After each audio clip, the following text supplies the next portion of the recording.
सगळ्या शहरांमध्ये कचऱ्याची समस्या डोईजड झाली असताना कोल्हापुरातल्या कागल नगरपालिकेनं कचऱ्यापासून वीज निर्मितीचा प्रकल्प राबवलाय। त्यामुळे नगरपालिकेच्या लाखो रुपयांची बचत झाली आहे। शहरांमध्ये कचऱ्याची समस्या आ वासून उभी आहे। कचऱ्याचं करायचं काय असा प्रश्न सर्वच शहरांमध्ये निर्माण झालाय। दररोज तयार होणाऱ्या कचऱ्याची विल्हेवाट लावायची कशी हा प्रश्न सर्वांनाच भेडसावतोय। यावर कोल्हापूर जिल्ह्यातल्या कागल नगरपालिकेनं मात केली आहे। क वर्ग नगरपालिकेनं केंद्रातून नाविन्यपूर्ण योजनांच्या निधीतून निधी मिळवलाय आणि पब्लिक प्रायव्हेट पार्टनरशिप या तत्वावर घनकचऱ्यापासून वीज निर्मितीचा प्रकल्प उभा केलाय।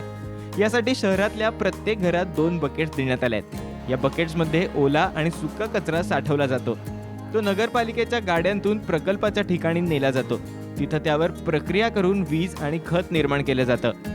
शहरामध्ये निर्माण होणारा ओला कचरा जो आहे तो कुठे डंप करायची जर गरज भासणार नाही। तो ओला कचरा या मशीनमध्ये घातला तर अर्धा मेगावॅट इतकी वीज निर्माण होणार आहे। महाराष्ट्रात जेवढ्या नगरपालिकेत त्यांना मी आवाहन करेन, ही थोडी जरी खर्चिक बाब जरी असली तरी झिरो वेस्टला आपल्याला जर जायचं असेल, शहरामध्ये कुठं कचरा किंवा डेपोचं जर ठेवायचं नसेल तर ही संकल्पना जर राबवली तर आपल्याला वीज मिळणार आहे, खत मिळणार आहे आणि शहर संपूर्णपणे स्वच्छ राहणार आहे। या प्रकल्पातून तयार होणाऱ्या विजेवर शहरातल्या 1500 स्ट्रीट लाईट्स चालतात।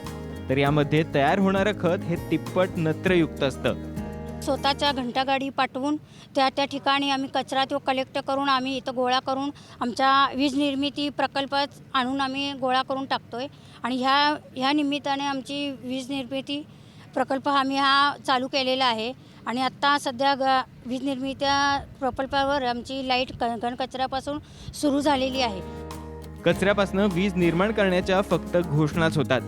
कागल नगरपालिकेनं मात्र अत्यंत कमी काळात हा प्रकल्प यशस्वी करून दाखवलाय। राज्यातल्या प्रत्येक नगरपालिकेनं कागलसारखं नियोजन केलं तर कचऱ्याचा प्रश्न निश्चितच निकालात निघेल। कॅमेरामन सचिन सावंतसह संभाजी थोरात, साम टीव्ही, कोल्हापूर।